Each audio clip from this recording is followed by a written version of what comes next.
Hello guys, sa mga baguhan po dyan ngayon, ito po, magbibigay ako ng tips para makapagsimula kayo ng inyong Facebook account or Facebook page at para ma-monetize.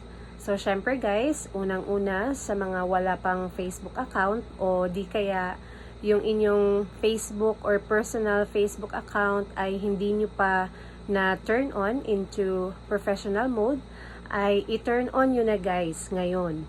Yun po talaga ang pinaka unang-una, or kung gusto nyo naman gumawa kayo ng Facebook page kung gusto nyo yung Facebook page ang gagamitin nyo. So pagkatapos nyan guys ay gawa na kayo ng content or di kaya mag-live kayo. Dapat kasi umabot kayo ng 500 followers pataas. Kasi pag nakaabot kayo ng 500 followers, within 30 days or 1 month, ay mamomonetize na kayo sa stars. So, pagkatapos nyan guys, pag nakaabot na kayo ng 500 followers, doon naman kayo sa 5,000 followers para mamonetize naman kayo sa in-stream ads.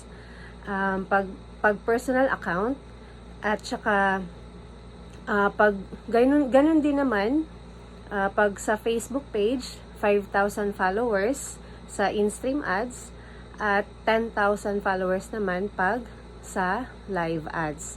So ayun guys, paramihin nyo lang yung followers nyo, keep on posting palagi, live kayo palagi, gumawa kayo ng mga engaging contents para dumami yung mga followers nyo. So, yun guys, pwede din kayo mag-promote, tsaka ayusin nyo lang yan guys, pag nag-promote kayo, yung mga, i-watch nyo yung mga words na gagamitin nyo guys. So, ayan guys, gumawa na kayo, or magsimula na kayong gumawa ng Facebook page nyo, or i-turn on nyo na into professional mode ang personal account Facebook nyo.